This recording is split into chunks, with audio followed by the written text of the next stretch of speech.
In this section, we'll talk about how to remember if they experience complex trauma in your rearing life and why you possibly don't remember.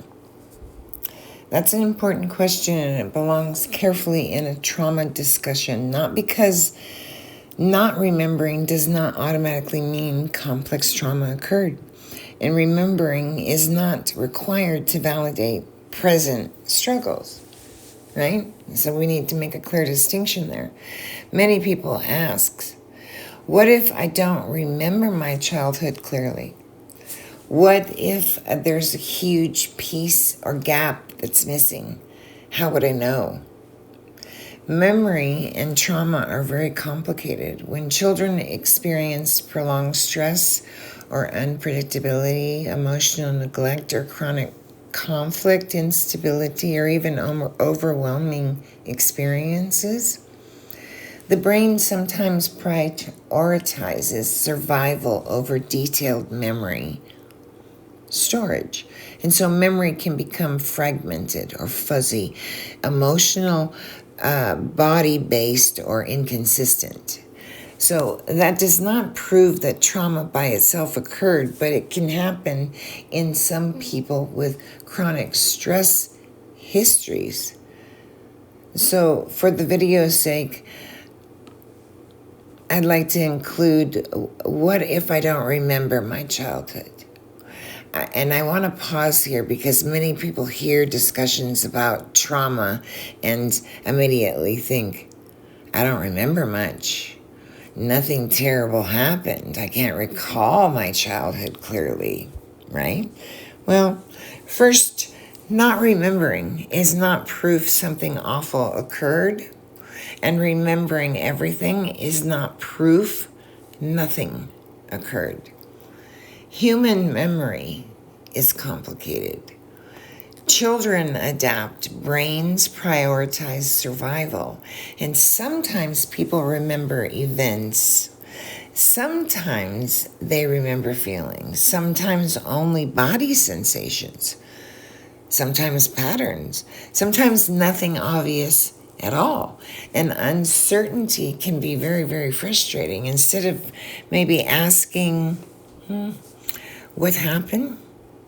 Sometimes the greater question is, what did my nervous system learn? Because adults may notice patterns such as feeling responsible for everyone, or fear of conflict, or chronic people pleasing, or where they feel hypervigilant and they have difficulty resting, or they're startled very easily. Maybe they have shame or a strong fear of rejection, emotional numbness, constant self-sacrificing, right? Trouble trusting themselves, feeling unsafe during calm patterns or times. These patterns do not diagnose trauma, but they can become invitations for curiosity. So another question, when I was upset as a child, who confronted me? Was comfort available?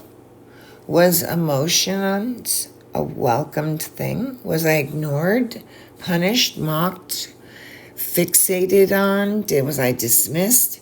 Children did not only adapt to what happened, sometimes they adapt to what's missing. So you might ask, was love conditional? Did I become the good child, the helper, the quiet one, the achiever, the peacemaker? Did I feel invisible? Was I the caretaker? Because sometimes people don't remember events, they just remember identities, and identities may carry these clues. So most importantly, you did not need to uncover every memory to begin healing.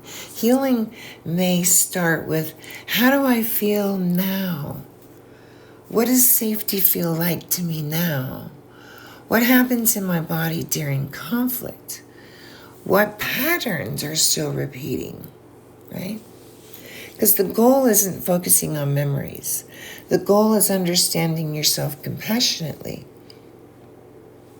So, persistent memory concerns regarding trauma or questions or distress are worth discussing with a qualified mental health professional, someone trained in trauma. So if that's something you're experiencing, please seek out that professional trained mental health for trauma. This keeps this educational only and responsible, and I avoid implying recovery regarding memories should be pursued. This is an individual basis and it's personal to you. So, these are just some of the things I wanted to discuss with fawning. If this resonated with you and you identified with any of the things that I spoke about, if it frightened you, if it upset you or caused conflict or anger, please leave a comment in the comment section. Let's get a conversation going.